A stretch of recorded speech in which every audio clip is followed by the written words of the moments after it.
Dobar dan svima. Good day, everybody.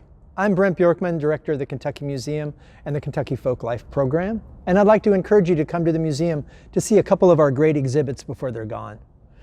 On May 3rd from 6 to 8 p.m., we'd like to invite you to a Bosnian-American Heritage Celebration.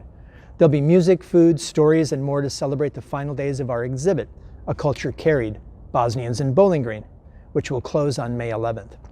This has been a wonderful exhibit and an amazing partnership with the Bosnian community here in Bowling Green. May 28th is the last day to see the Arte Cubano exhibit. As part of WK's International Year of Cuba, the museum has had an opportunity to host these unique works by Cuban artists. Stop by and see this traveling exhibit before it's gone. Remember, museum admission is free for individuals and groups of less than 10.